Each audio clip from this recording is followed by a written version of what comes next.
there's so many things in our life, mga kapatid, bahagi ng ating buhay na kinakailangan nating i-transform. Okay, you turn your Bibles bago ako pupunta doon sa particular na topic ko about transformation because ang pag-aaralan po natin is unti-unti, step by step, maraming mga subject or topic patungkol sa transformation. Alin yung unang ita-transform natin, mga kapatid? Okay? All right, you go to the book of Romans. The book of Romans, there is a familiar passage in that book, mga kapatid. I hope alam nyo na po yan. Romans chapter 12. Romans chapter 12. Okay? Romans chapter 12 verses 1 and 2. All right. Find your place. Find your place. And kapatid, again and again, I'll keep on saying this and I'll keep on telling you about this. No? When you come to church, accomplish your purpose.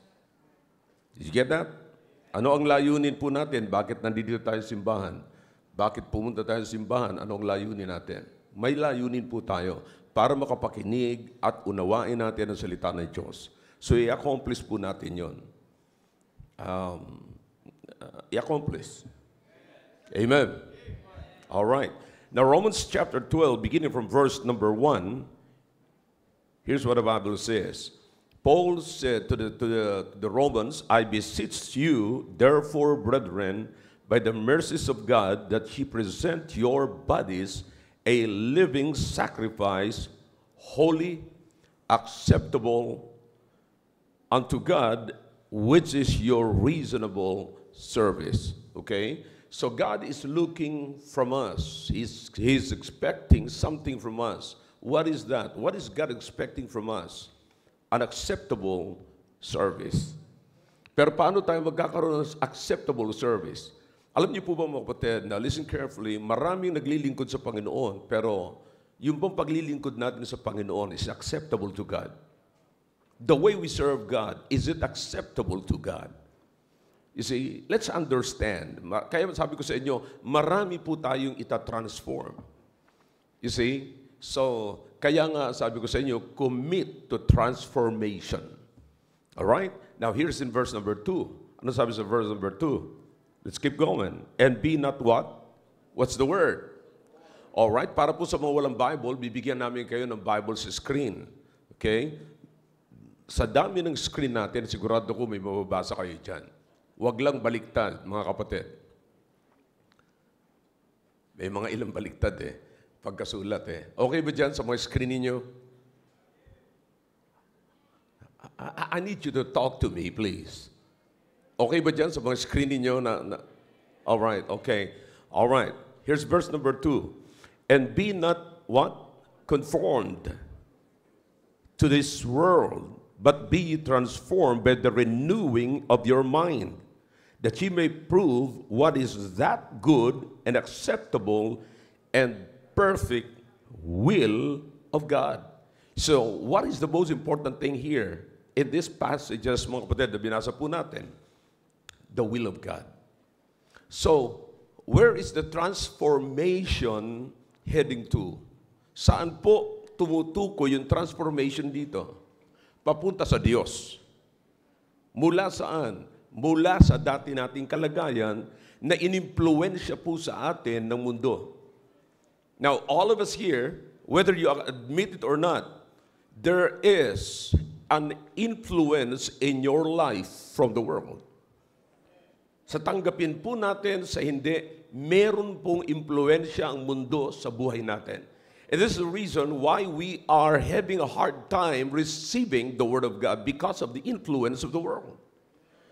You see, marami tayo. In fact, parang ito yung influence, ito yung sa Diyos, ito yung sa Diyos, ito yung sa mundo, pero grabe ang hatak nito dito. So kaya nahihirapan tayo. Maliit lang actually sa mundo. I mean, as far as power is concerned, maliit lamang ho yun, hindi ho malaki yun. But you understand, napakaraming Kristiyano ngayon ang nahihirapang maglingkod sa Panginoon, nahihirapang sumunod sa salita ng Diyos dahilan sa impluensya ng mundo. The world already steals something. Naglagay na po yun dyan sa ating isipan, mga kapatid. Nagtanim na siya, naugatan na. Kung sa wikang kolokyal, naugatan na sa ating puso, naugatan na sa ating isipan. Kaya pag pumunta ka rito sa simbahan na hindi ka lumaki sa simbahan, pag napunta ka rito, lalo na sa mga bisita po namin yun, magugulat kayo, magkakaroon kayo ng culture shock. Ganito ba? And then darating ka, dadaling ka ngayon ng Diablo doon sa concept na, kasi yan ang reliyon nila eh. But listen, it's not about religion, it is about education of the Word of God. Now, ang kailangan po natin ma-educate tayo ng salita ng Diyos upang yung maling edukasyon natin patungkol sa ating sarili. Kasi, kapatid, mahirap kapag ang mundo ang naghubog sa atin na hindi naman ang mundo ang lumikha sa atin. Hindi po ba dapat magpasalamat po tayo na merong salita ng Diyos kasi ang Diyos ang lumikha sa atin, ngayon ang kanyang salita ang maghuhubog sa atin. We cannot allow the world to raise our children, to raise us, or to build us, to mold us. No, we cannot allow that. Bakit? Hindi naman ang mundo ang lumikha sa atin eh. Pero sa atin, ang problema natin, we are conforming to the image of the world. That's why Paul said, be ye transformed.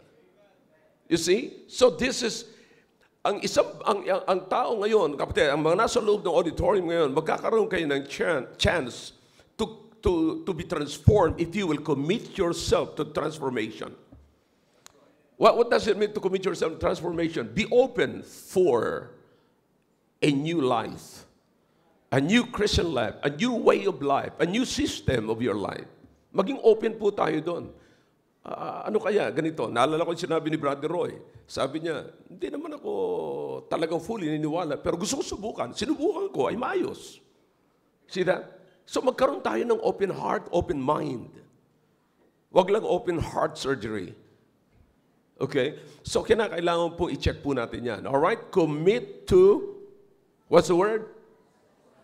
Transformation. Okay? Commit to transformation. All right, let's bow our heads for prayer. Dakilang Diyos, salamat po sa araw na ito na pinagkaloob niyo po sa amin. Salamat sa umagang ito. Nadilan niyo po kami sa inyong bahay-sambahan upang ang salita niyo po ay pag-usapan po namin. We have some first-time visitors this morning, oh God, and probably they might not get it, but oh God, I pray and I beg you na bigyan niyo po sila ng open heart and open mind para yung salita nyo ay makapasok po sa kanila at ito po'y ma-relate po nila sa buhay po nila. That there's nothing here, Panginoon, na hindi bahagi ng buhay nila. Ako po naniniwala na ito ay bahagi ng buhay nila at ito po, Panginoon, ay makakatulong po sa kanila. Sa bawat sa amin dito, walang hindi po kayang matulungan ng inyong salita. So please, use me this morning and use your message this morning on transformation. Naway magkaroon ng isa, dalawa, o mahigit pa, O Diyos, sa loob ng auditorium nito, na lahat kami, or maging lahat kami, ay magsasabing, I'm committing to transformation. In Jesus' name I pray. Amen. All right, thank you. You may be seated in the presence of our God. All right. Alam niyo kung ano nawala ngayong umaga? If you're aware of this, is everybody listening now? Is everybody ready? Alam niyo kung ano nawala ngayong umaga, mga kapatid? The spirit of lockdown.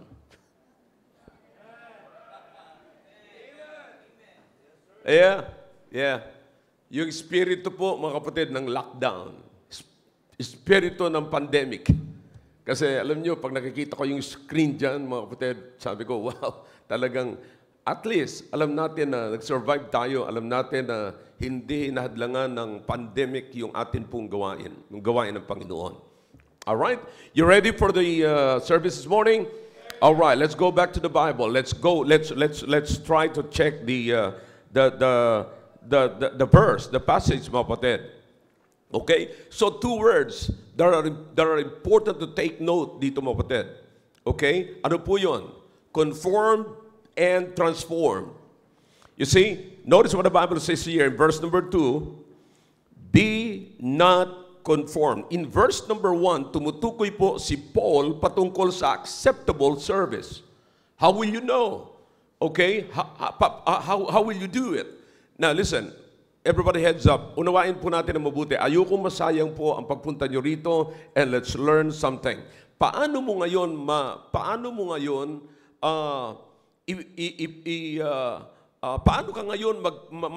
mo malalaman kung paano ka magkakaroon ng acceptable service sa Panginoon? Ano ang first move, kapatid? Okay, the first move is to present yourself. Present yourself. Okay? Now in presenting yourself, do you understand that this is a physical presentation? This is not a words presentation. This is a physical presentation. In other words, visible ka. You always make yourself visible to God. Now, there is nothing that is hidden in the sight of God. But listen, kailangan po natin na iharap natin ang ating sarili sa Panginoon na katulad sinasabi ng mga nagsalita noong araw, katulad ni Moses, katulad ng ilang mga tinawag ng Panginoon, ang sabi lang sa Panginoon, "Here am I. Use me. Here am I. Send me." You see, that is self or physical presentation. Nakuha niyo po yun, mga kapatid? Now, ano po ang sinasabi rito, ang tinutukoy dito as far as the physical presentation is concerned? Here is the Apostle Paul, ang sabi ni Paul, that he present your what? Come on, talk to me if you can. Bodies, a what? A living sacrifice. You see that? So, a living sacrifice. Do you understand? The Apostle Paul, si Paul po ay meron siyang kaalaman patungkol po doon sa Old Testament. Okay? Now, learn something, mga kapatid. May kaalaman po siya. Etong sinasabi niya rito na tungkol sa presentation, patungkol po, mga kapatid, sa living sacrifice, ay meron puntong kinalaman sa dating ginagawa ng mga mananampalataya or the Jews before. Okay? Ano pong ginagawa nila? Nagpipresent po sila ng sacrifice sa altar. Okay? Inilalagay po nila ang kanilang sarili doon sa altar. Ipinipresent nila ang kanilang, nag-aalay po sila ng sacrifice. So this time, you see, sa altar ng Panginoon, na maaaring hindi na po yung katulad ng ginagawa noong araw sa tabernacle, because yung tabernacle noong araw, na bit-bit-bit ng mga Hudyo, ng mga Levites during their tour sa doon po, kapatid, sa wilderness, ay iba na po ngayon. Ngayon ang tabernacle is just like this one. Okay? Now, during the time of Paul, ay maaaring yan po yung mga nasa karamihan sa time ni Paul, ang mga churches noon ay nagtitipon sa bahay, mga kapatid.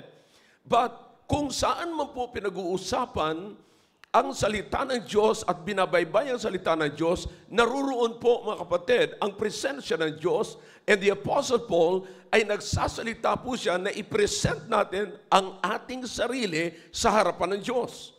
Okay? And it's something that we can present ourselves to God wherever we are. Come on. Nakikinig po ba kayo? Amen? All right. Now, so here's the thing about that. Sabi ni Paul, present your bodies as a living sacrifice. All right?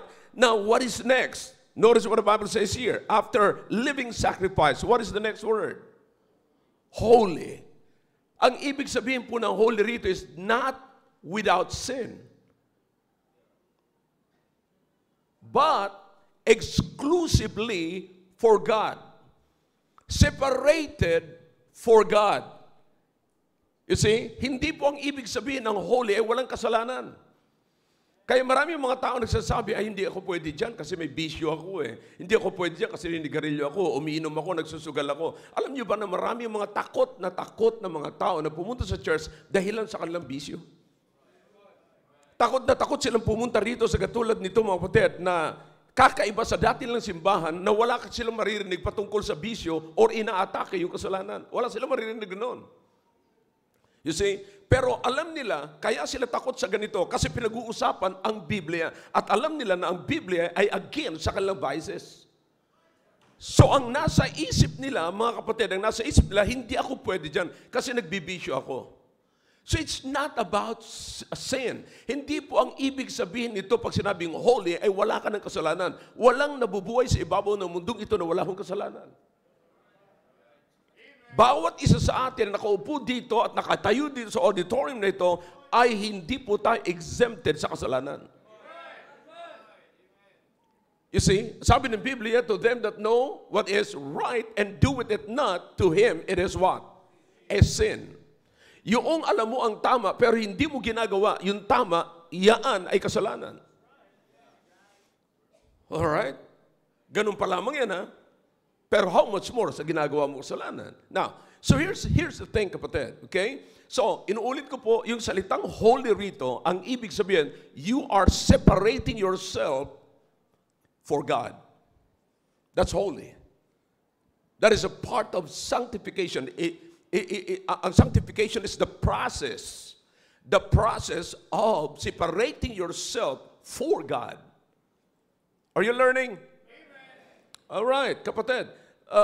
Nawa ay may matutunan po tayo ngayon. Okay? So, kaya nga po, mapatid, sinasabi ng Panginoon, sinasabi ni Paul, all right, you separate or you present yourself, your bodies, particularly physically, okay? Now, so i-present mo yung sarili mo physically sa Diyos as a living sacrifice. Now, be sure na pagka sinabi mo na ipipresent mo yung sarili mo sa Panginoon, ay sa Panginoon ka na talaga. Sa Panginoon ka. Inuulit ko, hindi ang ibig sabihin nun, hindi ka na magkakasala o wala kang kasalanan. Siniseparate mo lamang yung sarili mo. Listen now, we're talking about committing to transformation. You cannot commit yourself to transformation if you will not separate yourself from the world unto God. Did you get that? Okay, hindi ka makakapag-commit sa transformation not until nasabihin mo sa Panginoon, I'm leaving the world. I'm talking about the world system. We're in this world. Pag sinabi ko po, I'm leaving the world, or iniiwanan ko na ang mundo, hindi po ang ibig sabihin niyan, aalis ka na sa mundo at pupunta ka na sa ibang mundo. No, delikado, ayaw na ayaw yung marinig yan. Kasi ang ibig sabihin ng iba dyan, ano kung mamamatay na? You see, I'm leaving the world. No, you're leaving, lumalayo ka na sa world system. Lumalayo ka na, sinasabi dito ng Biblia, sa verse number 2, not to conform to the world. Not to conform to the world system. Okay? So notice what the Bible says here. Holy and what? Acceptable unto God. You have to meet the two para maging acceptable ka sa Diyos. There must be a physical presentation. Okay? Mayroon dapat physical presentation. Ano po yung physical presentation? Here am I, Lord. I'm committing myself to change. Come on, is everybody listening? Everyone listening to me? I'm committing myself to change. I'm committing myself to transformation. Okay? Now, sapagkat I'm committing myself to transformation, now I'm presenting myself as a living sacrifice. Okay, I have nothing to sacrifice, but I'm presenting myself. Okay?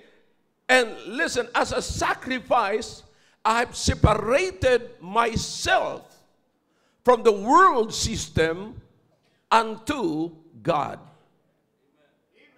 Nakuha niyo po mga kapatid? You see, now listen, but let me ask you a question, kapatid, muna. Tatanungin ko po muna kayo. Is there anyone here, kapatid, na you are willing to commit yourself to transformation? Shout aloud, amen, if you are. Meron ba sa atin, sa kalagitnaan natin ngayon, na willing kayo na mag-commit to transformation? Talk to me. Okay? Now, so, pinapaliwanag ko po muna sa inyo yung process ng transformation. Paano magkakaroon ng transformation? Now, listen, not until you commit to transformation, you will never be transformed. And not until you transform, you're transformed into the image of God, you will never be acceptable to God. There is nothing in you. Walang serbisyo mo na katanggap-tanggap sa Panginoon kung hindi ka acceptable sa Panginoon. Ang paraan para maging acceptable ka sa Diyos ay kinakailangang matransform ka mula sa mundo para sa Diyos. Maliwanag na po ba? Alright. Kayo bang mga nakasimangot, galit kayo sa akin o ano? Yeah. Listen, this is a Christian church and a Baptist church. You're listening to the Baptist pastor. Okay? So you have to understand, kapatid, carefully, clearly. Okay? So, mga kapatid, ang sabi ng Biblia, acceptable unto God, which is your reasonable service. All right? Now, so here's the thing. Ang sabi ng Biblia, mga kapatid, be not conformed. So, ipinaliwanag ni Paul in verse number 1, yung process, yung kung anong gagawin po natin, how you will present yourself or how you will become, how your service be acceptable unto God. Okay? Sinabi ni Paul. Now, sa verse number 2, sinabi niya yung process, at yung process, kapatid, nagsimula sa negative form. The statement started from or begins from negative form. Ano yung negative form, kapatid? Be not. Okay? Be not. Conform. Saan, mga kapatid? To this world. Saan ang tinutukoy niyang conformation sa world? Yung system ng world. Sabi ko sa inyo, lahat na po tayo rito na nakaupo, kung honest po tayo, lahat po tayo ay may impluensya ng world system. The way we talk, the way we act, the way we walk. Okay? Lahat, yung makipag-converse lamang po tayo, makipagkapalitan tayo, the way we use words. In fact, ang nakakalungkot po nito, inaaral pa natin yung words ng mundo. Di ba? Para sabihin nila, para mapatunayan natin sa kanila, I'm in. Yeah. I'm in. Come on, kayo mga yung millennial palabas na eh. Hindi sila umobra eh. Yung Gen Z, nagbabaka sakali pa kayo, nasa mundo kayo. Ang grabe ngayon, mga kapatid, yung tinatawag na alpha. Pero lahat mo naman po ito, mga kapatid, ay, mahirap man sabihin, mga kapatid, but ignorant of the truth of God. Yeah. So, ang binabrag natin, pinagmamalaki natin sa ating sarili is that, in ako sa mundo. Di ba? In ako sa mundo. Ginagaya natin ang pananalita ng mundo, ginagaya natin ang kilos ng mundo, ginagaya natin ang pamumuhay ng mundo. Kaya pagdating sa bahay natin, nagkakagulo-gulo, mga kapatid. Bakit? Dinadala ng mga anak natin yung mundo sa loob ng bahay natin. Napakahirap at nakakapagod, mga kapatid. In fact, ito sinasabi ko sa inyo, karamihan na kapaguran natin ay impluensya ng mundo. Because to God, kapatid, ang sa Panginoon ay easy. If you will take the yoke with the Lord Jesus, the yoke of the Lord Jesus Christ with you, kapatid, I promise you, His yoke is easy. You know the passage? Alam niyo po ba yung passage na yun, kapatid? Alam niyo ba yung talata na yan? Take my upon. See that? That's very easy, kapatid. Pero ang pinipilit natin, yung mundo ang dalhin natin, yung sistema ng mundo ang dalhin natin, kaya napapagod tayo. Napapagod tayo, mga kapatid. Gusto natin gayahin ang mundo, gusto natin gayahin yung mga artista ng mundo. Pinipilit natin maging Well, anyways, eto na ngayon, sabi ni Paul, be not conformed. But be ye what? Transform. Transform. By what? How will you transform? Sa paano? Ang unang bahagi ng buhay mo na dapat mong i-transform. Kapatid, ang sinasabi ko po sa inyo ngayon is the introduction of our lesson in Sunday school about committing to transformation. Now, here is the theme, mga kapatid, the process, okay? Now, ano sabi ng Biblia? Okay? Be ye transformed. How will you transform? Alin yung unang-unang dapat ma-transform sa buhay? Do you have any idea? Talk to me if you can. Shout it. Mind, that's it. Be ye transformed. By what? Renewing of your mind. You see that? You have to renew. Make it. You see, why do you need to renew? Because the world is already in your mind. Yung mundo, yung sistema ng mundo, kapatid, ay nasa mind na natin. Kinakailangan baguhin natin. Magkaroon tayo ng bagong pag-iisip.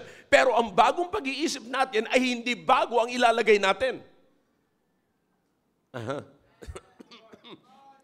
Alright, ulitin ko. This is mga kapatid, something, alam mo, habang inaaral ko to, habang pinag-iisipan ko ito, nakakatawa talaga eh. Kasi una sa lahat, alam ko, naunawaan ko, na hindi nyo kaagad maintindihan. Yun ang unang nakakatawa doon. O, di ba? Pati kayo, natawa kayo. Di ba? Now, bakit? Akalain mo, sabi ni Paul, babaguhin natin, magkaroon kayo ng bagong pag-iisip. In other words, meron kang ilalagay dyan sa iyong pag-iisip na dapat mong paltan. Pero ang ipapalit mo ay hindi bagong pag-iisip. Kasi matagal na itong pag-iisip. Bakit? Ito po yung kaisipan ng Diyos nung nilikha ng Diyos ang tao. Kaya lang inadapt ng tao, kapatid, yung pamamaraan ng mundo. Kaya nga ho, may warning sa Bible, love not the, come on, shout it, neither the of the world. You see that? So we love the world. In other words, we adopted already the ways of the world, the system of the world, and we put it in our minds na. Nasa mind na po natin yan. At sapagkat nasa mind na po natin yan, mga kapatid, nandiyan na sa isipan mo, ang hirap na hong tanggalin yan. You really need, your own power cannot make it. I promise you, your own mind cannot make it. Only the power of God can make it. Kaya nga, sa una pa lamang na sinasabi ni Paul, you present yourself. Present yourself. This is what transformation is all about. Present yourself. You've got to have a physical presentation. Okay? And then what? Be holy. Sabihin mo sa sarili mo, I belong to God and nothing else. Wala na. Sa Diyos lamang ako at hindi na para sa iba. Wala nang iba. Sa Diyos lang talaga. Okay? Now, so, yan ho yan. So, ang sasabihin natin, renew your mind. Ang sabi ni Paul, be not conformed. Okay? Tatanggalin natin yung mind natin, hindi na ngayon nakaset sa sistema ng mundo. I-reset ko na ngayon. Alam niyo yung salita na yon. Kasi maraming beses nagre-reset kayo ng inyong telepono. Yeah, thank God. Thank you, Holy Spirit, for giving me the word. Yeah. All right, are you familiar with the word? Reset. Okay? So, nire-reset nyo ngayon yung inyong mind. I-reset nyo ngayon from the world system to the Lord's system. All right? So maliwanag po yan. Sabi namin, by renewing him, that he may what? Prove what is that good. In other words, kapatid, it's easy for you to determine what is that good. Now, the good here in verse number 2 is referring to what the Apostle Paul said in verse number 1. Okay, what is that? The things that are acceptable to God. You see? Kasi marami ho tayong sinasabing good. There is a way that seemeth what? Unto, but the end thereof, in other words, are not good. Di ba? Maraming beses sa Bible sinasabi, and they begin or began to do that which is right unto their own eyes. Alam niyo ba ang the worst na pwede mangyari, ang napakadelikadong pwede mangyari mga kapatid sa buhay ng Kristiyano, pag nagsimula na siyang magtrabaho at gawin niya na ang isang mabuti sa kanyang pananaw. Iniisip niya mabuti. Binaliwala niya. Alam niyo ba? Basta ako, may mga taong ganyan. Basta ako, gagawin ko kung anong maganda sa akin. Gagawin ko kung anong naisip ko mabuti sa akin. Yun ang alam mo, mabuti yan sa'yo. Pero ang unang tanong, maaaring mabuti pa yan sa kaibigan mo, maaaring mabuti pa yan sa mga close sa iyo. Pero mabuti kaya yan sa mata ng Diyos. Did you get that? There's so many reasons, kapatid, you know. Pero sabi ng Biblia, kapatid, at the end of the day, you're just getting tired doing yourself, doing what is good in your eyes. At the end of the day, bakit? You see, man, ang tao, ang gumagawa ng device, ang nag-iisip sa kanyang sarili. But who is directing the steps? God. So ang tao ang nagdi-device, ang nag-iisip sa kanyang plano. Siya ang nagpaplano, itong gagawin ko. All right, God will leave you alone kapag gaganyan. Sige, gawin mo ang gusto mo. Sige, ikot, sige, trabaho. But at the end of the day, sa Panginoon pa rin mangyayari. So in other words, nagpakapagod-pagod ka at the end of the day, yung pa rin plano ng Diyos ang mangyayari sa buhay mo. Now, bakit hindi natin simulan ang plano ng Diyos sa buhay natin at magpapatuloy tayo na kasama natin ang Diyos at magtatapos tayo na kasama natin ang Diyos? Simulan natin ang araw natin na kasama natin ang Diyos. Tapusin natin ang araw natin na kasama natin ang Diyos. Are you getting something from here? All right, what is next? Notice what the Bible says. That you may prove what is that good. Makikita mo, ang ibig sabihin ng prove dito, masusubukan mo, makikita mo, madali mo ma-determine kung alin ang tama. Okay? Napakaganda mga kapatid. And acceptable, this is it. What is acceptable to God? Listen, there are so many things in our life, mga kapatid, that we're doing every day that is acceptable to us, acceptable to your family, acceptable to your friends, acceptable to your own circle, but not acceptable to God. Yeah. Kasi sabi ko nga sa inyo, pero dapat natatandaan, huwag niyo kakalimutan yung sinasabi ko po sa inyo. Hindi lahat ng nasa circle mo, nasa corner mo. Delikado yun. At the end of the day, kung isa pang nasa circle mo, sasabihin mo, trinidor ako nito. Akala ko kasama ko siya. Nasa circle ko siya. Kaya hindi lahat ng nasa circle mo ay ka-corner mo. Alright? Now, listen. Here, ang pinakamaganda mo, kapatid, is kapag kakasama mo ang Diyos, hindi mo mawawala siya ang Diyos at lahat ng ginagawa mo acceptable sa Kanya. Yun ang pinakang-the best. Hindi mo yan acceptable sa circle mo, pero acceptable sa Diyos. The Lord will take care of everything. And what is next here? All right? And perfect. Complete. Okay? Complete. All right? What is this complete referring to? To the will of God. Acceptable will of God. It is acceptable to the will of God. It is perfect, complete. That is perfect. That is right. Exactly. That is what God wants you to do. Are you aware of that? Sino po sa atin ang aware, mga kapatid, na ang ginagawa natin sa maghapon ay yan ang gustong gawin na ang mangyari ng Diyos sa atin? Anybody listening to me? Sino sa atin ang nag-iisip na ang ginagawa natin sa maghapon ay yan yung gusto ng Diyos na mangyari sa atin? This morning, I believe, yung presence nyo dito sa loob ng simbahan ngayong umaga, ay ito yung gusto ng Diyos mangyari sa iyo. Bakit? How do I know? Ako ba'y naguhula-hula? Hindi po ako propeta, bulaang propeta, pero may batayan ako na ito yung kalooban ng Panginoon sa inyo. Bakit? Ang sabi ng Biblia, forsaking what? Not the assembly of ourselves, as the manner of those who are not here today. As the manner of some is. That is Hil Lorena's translation. As the manner of those who are not here. Yeah. Forsaking not the assembling of ourselves as the manner of some is. Okay? So, ang gusto mangyari ng Panginoon sa iyo ay nandito ka, pag araw ng linggo, yan yung pagkakataon na magsasama-samang mga anak ng Diyos na nagpupuri sa Diyos. That's the will of God. That is the perfect will of God. Kinukonsider mo ba ngayong umaga na ngayong umaga, ito yung gustong mangyari sa iyo ng Panginoon? See that? So, etong sinasabi ko po ngayong umaga, kapatid, this is just the introduction of our lesson on committing to transformation.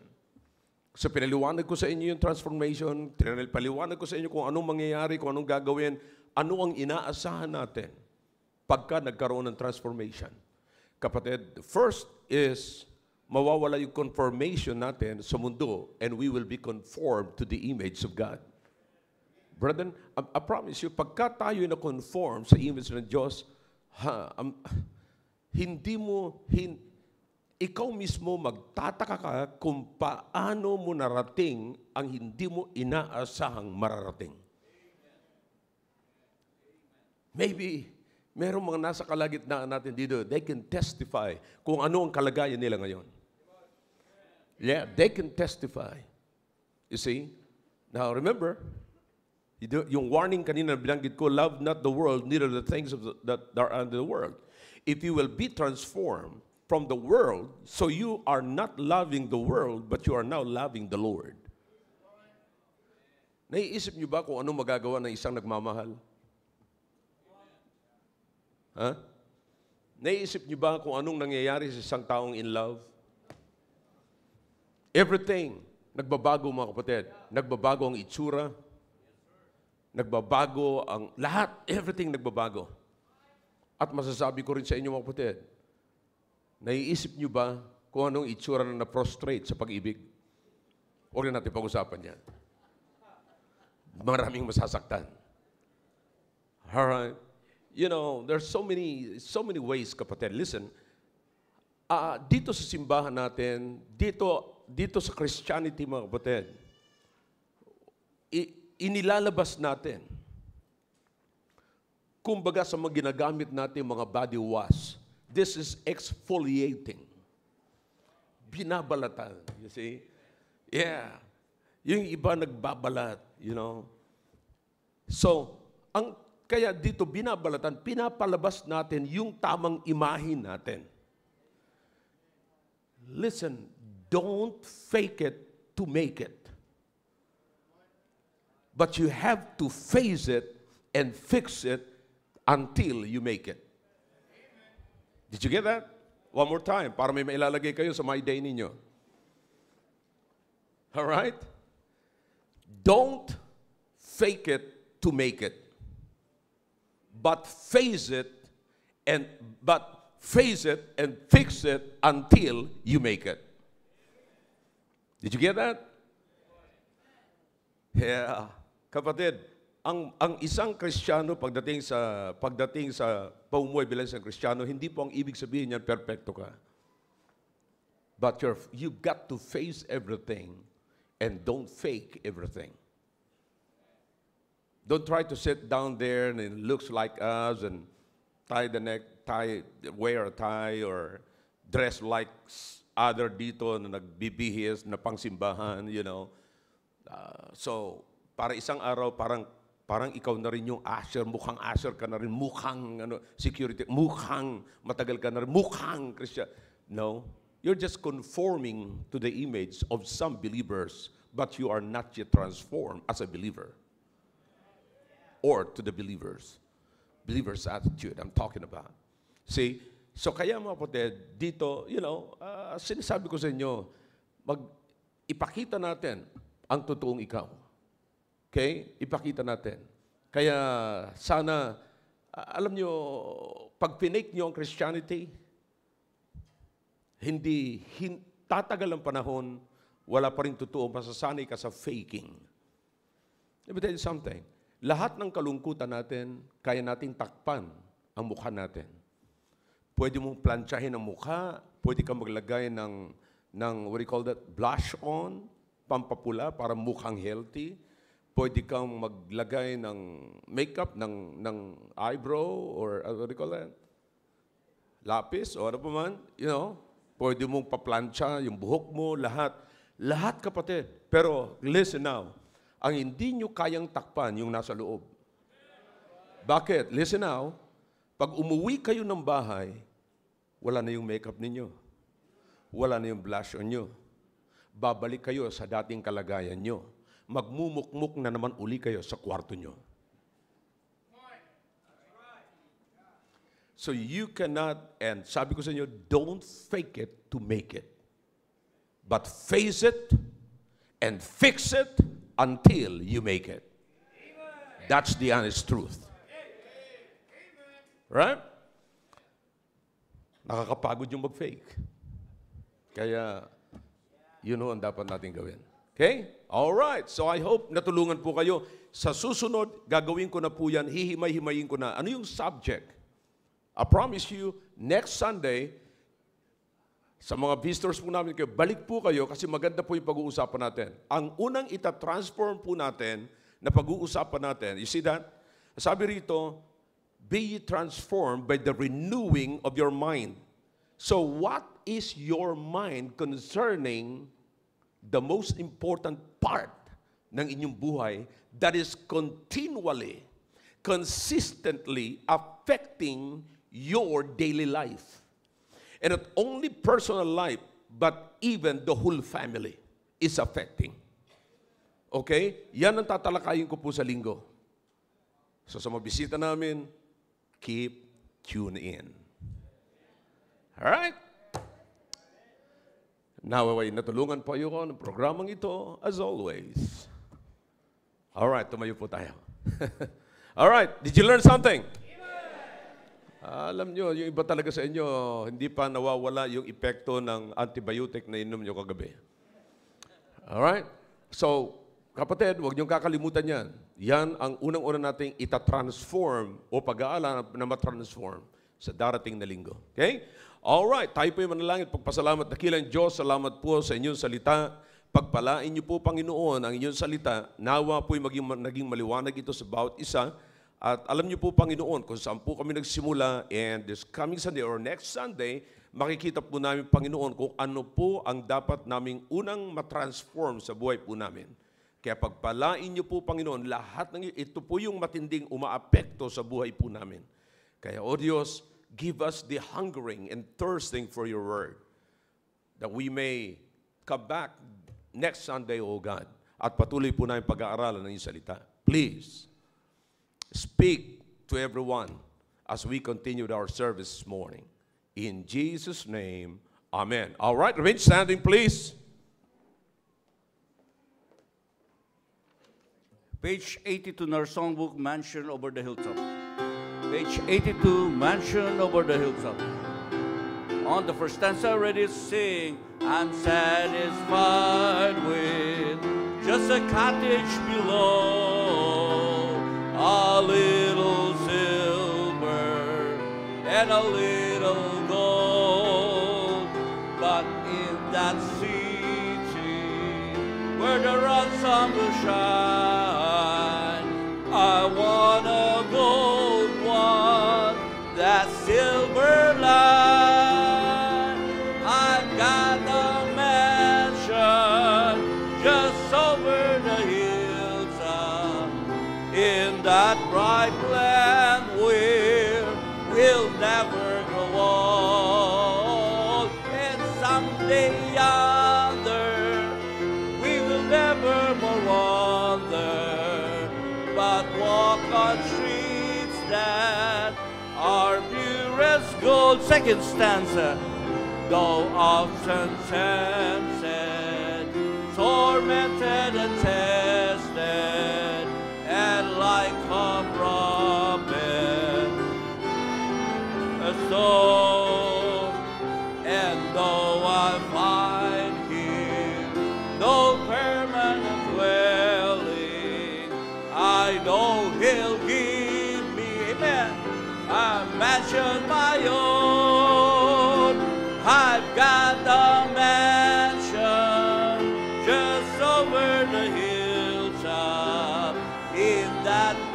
land will never grow old. And someday yonder we will never more wander, but walk on streets that are pure as gold. Last stanza. Don't take me, poor Lord, deserted and lonely. I'm not discouraged and heaven bound, but a pilgrim in search of that city. I want a mansion, amen, a harp and a crown, amen. I've got a mansion just over the hills up in that bright land will never grow old. And someday yonder we will never more wander, but walk on streets that are pure as gold.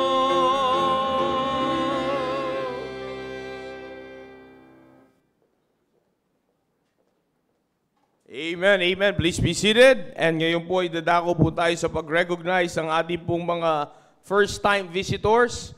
And as of this time, we have a total of 112 first-time visitors. Palakpakan po natin sila.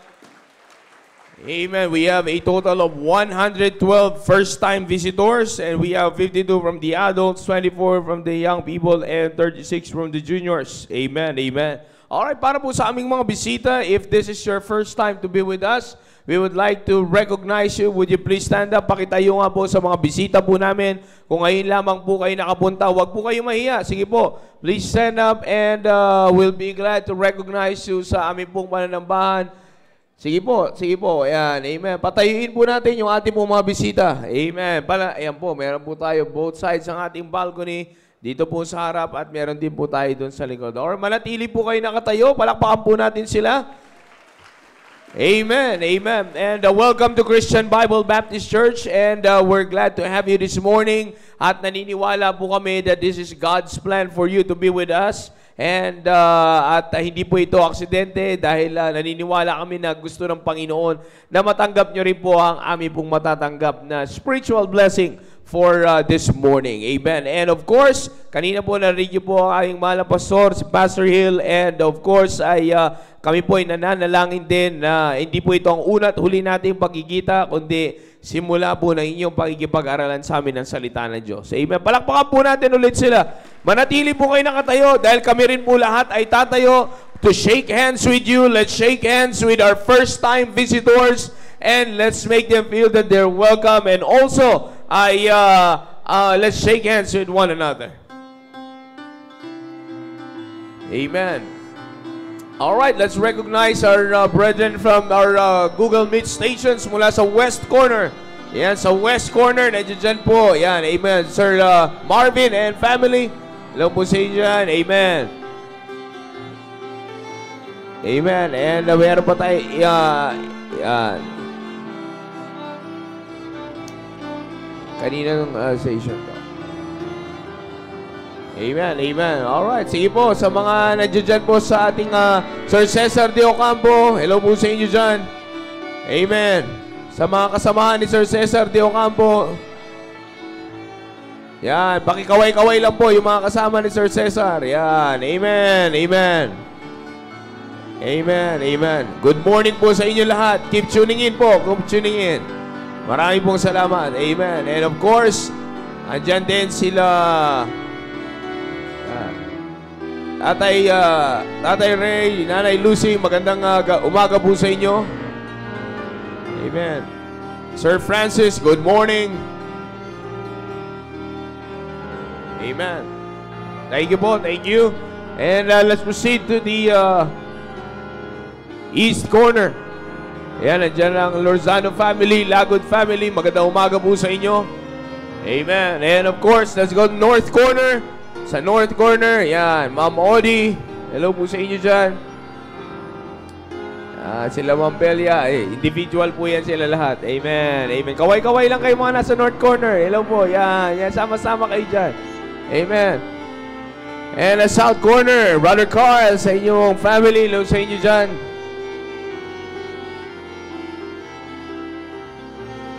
Ortiz family. Hello po sa inyo. Amen. Yan. And, Valenzuela family. Hello sa inyo dyan, Brother Albert. Amen.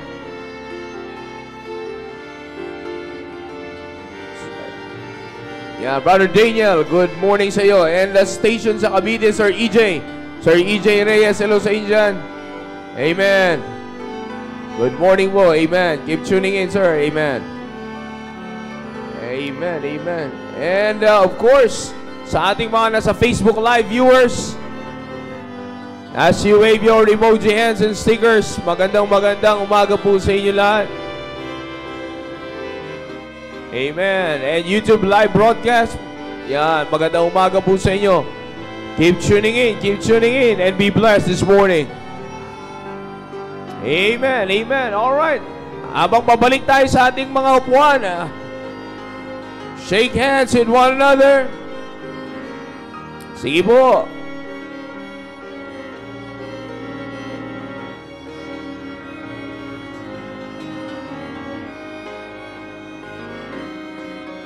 Amen. Are you still excited for service? Amen.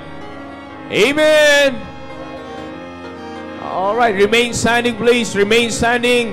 Kung nahanap niyo na po ang inyong maupuan, remain standing as we call on again our pastor.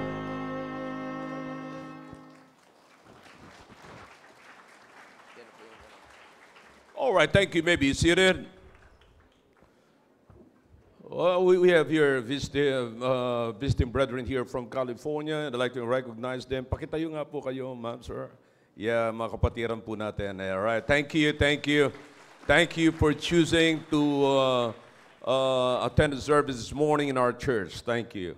And sa lahat ng mga bisita po namin, nandito ngayon, ay salamat sa pagsama-sama po natin sa gawain ng Panginoon sa umagang ito.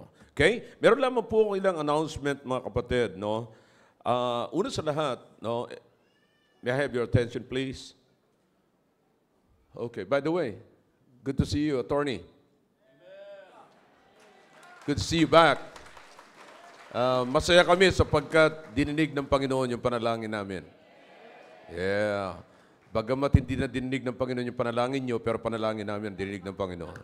Ang Panginoon din nakikinig, mga kapatid, sa panalangin ng lawyer. Kasi alam niyo kung anong ibig sabihin ng lawyer. Yeah. Liar. Pero salamat. Parang walang nangyari. Parang bumata kayo ng 20 years. So imagine from 100 years to minus 20, so you're 80 years now. Yeah. Good to see you. Talagang bumata kayo, attorney. Talagang sumigla kayo. Maintain nyo na ho yan. Maintain nyo na. At unahan nyo na si Sister Tina sa pagtatakbo. Lagi nyo nang iwanan. Yeah. Para magpasalamat naman si Sister Tina. All right. All right. Thank you again. Maraming salamat na talaga natutuwa ako. Nakita ko po si attorney. Alam nyo, talagang puspusan ang ating panalangin para sa kanya. At ayan, si Brother Rudy, ang inyong magiting na leader ng inyong grupo. Alright? Meron po akong ilang announcement. Sa lahat po ng mga nag-i-stay rito for lunch, hindi na po kayo umaalis dito. Nais ko pong hilingin ang inyong tulong, yung mga mothers at mukhang mothers and fathers, lahat na nag-i-stay po rito, nag-i-stay na kayo rito, hindi na kayo umuwi, dito na kayo natutulog, marami naman ako nakikita sa inyo. Nais kong hilingin ang tulong po ninyo na makipagtulungan po kayo sa paglinis dito sa auditorium after the service. Okay? Dito po sa ating simbahan, kapatid, wala po tayo ritong paid janitor. Wala po. Lahat po tayo rito ay naghahanap ng pagkakataon kung paano tayo magkakaroon ng bahagi na magiging bahagi sa gawain ng Panginoon. Kaya hindi po natin to, mga kapatid, nais po natin samantalahin na habang meron tayo nakikita, makakatulong tayo dyan, makakalinis tayo, din tulungan po natin. So sa lahat po na nanatili rito, mag-i-stay kayo rito, ay tumulong po kayo. Nandiyan si Brother Cesar. Brother Cesar. Yeah, yan po. Siya ang kapitan po rito pagdating sa after the service, siya po ang naglilinis. No? Mga ilan-ilan lamang po sila. And then, pangalawa po, naibigay ba natin yung picture? Walang naibigay na picture. Kasi, I don't know, I can't believe it. Yung kalat ng pagkain nandiyan po sa sahig natin, hindi man lamang tinanggal kung sino man ang nakakalat noon. Kasi po, nandun yung plato, nandun yung pagkain. So, you understand, this is the place of worship. See? Place of worship. So, ginawa niyo mga kapatid, worship. Yeah, so hindi po dapat. Kaya, sana naman, pag nakita niyo na po yung dumi, huwag na kayo maghintay na, pulutin mo or linisin mo. No. Tandaan niyo po, Kristiyano tayo. Only a Christian can do that. Okay? So, yung mga nagkumakain dito, be careful. Doon na lamang po kayo kumain sa bandang dulo kasi dito talaga, grabe ho talaga. Pagka yan ay pumutak sa ating carpet, napakahirap pong tanggalin po yan. Okay? By the way, bukas, Monday, ay darating po yung carpet installer, ay papacheck ko po ito kung talagang kinakailangan lamang washingin or kinakailangan paltana. At na-install po natin ito before the pandemic, so matagal-tagal na rin po, mga kapatid.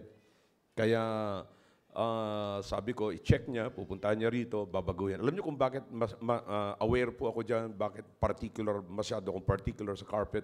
Kasi nililuhuran po natin yan. Actually, kapatid, hindi po natin yan nilagay dyan para lakaran ninyo at maging magandang lakaran ninyo. Kaya po yan nilagay dyan, design po yan na kahit saan dyan, kasi hindi na tayo magkakasya rito sa altar, dyan pa lamang ho, makakaluhod na kayo. Pero mukhang mas pinipili yung lakaran nyo kaysa luhuran ninyo. So ang design po niyan ay para luhuran ninyo. Okay? At dyan po kayo mananalangin together with your family. Are you getting my point? Is there anybody getting my point? Okay. So kaya nga po mga kapatid, napakahalaga na bigyan po natin ng attention yan. Okay? Makita nyo po dyan sa may railings, papunta po yun dyan, at doon din po sa may malayo, papunta rin po, pa ganon. So, parang marami nang pwedeng lumuhod. See? So, hindi rin po yung dinisign para yung mga anak ninyo ay maglaro at magpagulong-gulong dyan.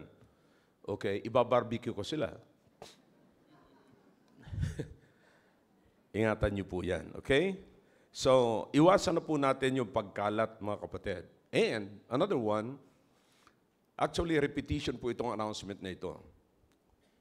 Kung kayo po ay may mga anak, at kung kayo man po ay medyo nakakaramdam ng gutom, okay, iwasan nyo na po, ang pinakamaganda ay bago kayo umalis ng bahay, kumain na dapat kayo.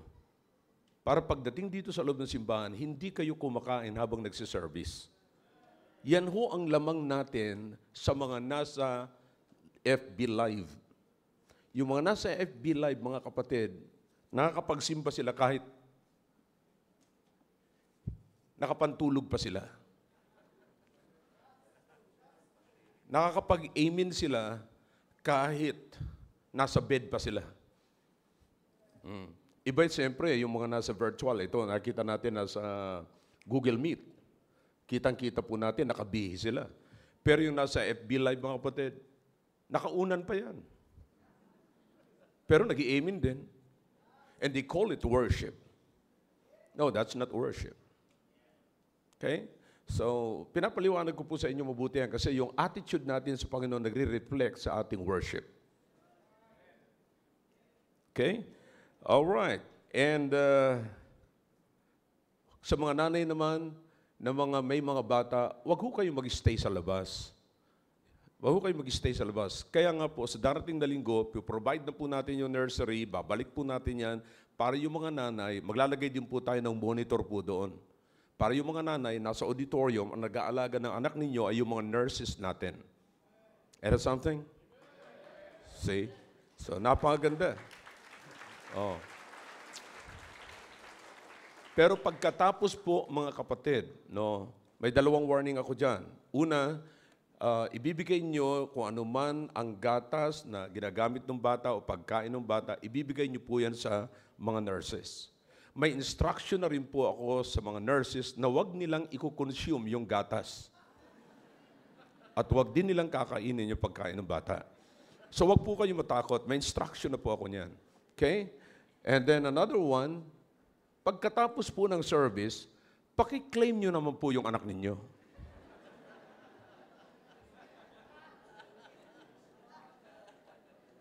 Hindi po namin sila maaalagaan forever. Yeah. So, may mga number po kayo. So, sigurado kung hindi magkakapalit ng mukha yung mga anak ninyo. Okay? Alright. And sa lahat din ng mga nagre-rent or tumatawag ng Grab, okay, wag niyong i-grab yung opportunity na nandiyan na kayo mismo magsasakay sa pintuan ng simbahan. Okay? Ang gawin niyo po, kung kayo yung nag-grab, mga kapatid, ay medyo doon kayo maghintay sa medyo malayo para hindi po tayo mag-stuck dito sa may pintuan. Marami pong lumalabas. Okay? Bibigyan ko kayo ng isang idea po dyan. Kasi maaaring nangyayari po ito sa inyo. At kasi alam nyo, pagka dito sa simbahan, ayoko magmukha kayong ignorante. You see? Kasi ang ignorantihan, dadalhin ho kayo niyan sa katangahan. Yeah. Ganito po. For example, may pila ng pag-iinom, di ba? Yung sinasahod ganon, ang baso. Okay? Ngayon, yung iba, pupunuin muna yung baso, tapos hindi siya alis doon, iinom uli. May nakapila ho eh. May naghihintay sa pila ninyo. Dapat pagka napuno, umalis ka, doon mo inumin para siya naman ay makapuno din. So ganun minsan dyan sa papila sa Grab. Pag naghintay kayo dyan, tandaan nyo, may lalabas eh. Sinong nakakaharang sa gate? Kayong naghihintay ng Grab o kayong nagpatigil dyan ng kotse? So you understand? Okay. So I hope nauunawaan po natin mabuti. Now, sino man po sa inyo rito, baka meron kayo mga wheelchair na hindi na ho ginagamit, pero yung wheelchair pa rin, ha? Hindi po worst chair. Okay, lalong-lalong hindi electric chair. Alright? Kung may meron po kayong wheelchair gusto nyo i-donate sa church, dati marami tayo nun eh. Naubos mga kapatid sa kalalaro ng mga bata. Ginawang kariton ng mga bata eh. So, anyways, kung meron po kayong pwedeng i-donate na wheelchair mga kapatid, naalala ko si Brother Francis, kasi si Brother Francis sa California, ay meron siyang meron siyang, tumitingin ako dito. Asan si Brother Francis? Andito. Kaliwa. Yeah. Si Brother Francis meron siyang clinic sa California, ay nagpadala siya rito ng maraming ganyan. Wheelchair at saka yung tungkod. No? Ngayon, hindi ko alam kung paano naubos yun eh. Yan po yan. Yan sila Brother Francis. Grupo niya po yan sa La Union, mga kapatid. Yan, yung nakikita niyo po ngayon. Siya po ay pinapangasiwaan ni Brother Francis. Okay? Na kung sino mo po sa inyo ang meron pang ganon at hindi nyo naman ginagamit, at huwag niyo sabihin, no, nire-reserve ko yan, Pastor. Alam ko walang magsasabi ng gano'n, no? Nire-reserve niyo yung wheelchair para sa inyo. Kasi, ang pinakamaganda ho, maglakad na lang kayo ng maglakad kasi mahirap ho nang nasa wheelchair kapag ka na-wheelchair ka. Okay? Lalong-lalo na pagka may kasunod na dextrose. Yeah. All right. That's all for today. And don't forget our service this afternoon at 4 o'clock. At sa mga bisita po namin, ay kagalakan po namin na maging kabahagi po namin kayo sa gawain po namin mamaya 4 o'clock. Nawa, hindi lamang po ito ang una at huli niyong pag-attend, kundi patuloy po kayo magpag-aralan sa amin. Okay? At kami po ay natutuwa na kasama po namin kayo dito po sa simbahan namin. Hindi po pinag-uusapan ng reliyon. Ang pinag-uusapan po rito ay ang salita ng Diyos. Okay? All right. And again, yung atin po Sunday School, hindi po natin inaalis sa mga bata. Yung Sunday School sa hapon at 3 o'clock. Okay? May monitor na ba tayo, Max, sa junior? Okay. All right. So, yeah. So, okay. Hindi lamang po ito mga kapatid, junior church. Yung makikita nyo nasa pula, may pula, yan po yung junior church. Yung pong tatlo mga kapatid, yan po yung Sunday schoolers natin. Okay? Yan po yung nangyayari. So, namumonitor na po natin yan. Kasi inaabangan natin, baka mamaya nagsusugal na po sila dyan. Alright, so that's it. At magpapatuloy po tayo. Amen? Are you happy this morning? Alright, tatawagan po natin ating mga ushers at gagampanan po natin ang ating regular offering. At para po sa lahat, nais ko pong, sa lahat ng mga bisita po namin, nais ko pong sabihin sa inyo na dito po sa aming simbahan, meron po kami tinatawag na offering every service. Pero nais ko pong sabihin sa inyo na hindi po ito sapilitan at hindi po kayo mapapahiya kung hindi po kayo makakapagbigay sapat nauunawaan po namin na maaring hindi po kayo handa patungkol sa bagay na ito. But if you want to be a part of this ministry, any amount that you're going to put into the offering envelope, we will appreciate it. And we promise you that we will use it for the ministry dito po sa Taguig. At hindi lamang po dito, kundi all over the country, mga kapatid. Okay? All right. Para sa mga members, I'd like to encourage you to give more for the ministry. And let's give our tithes and offering. And let us be a blessing and a part of our ministry.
Alright, magpasalamat po tayo sa halaga na maiipon po natin sa gabing ito, sa umagang ito.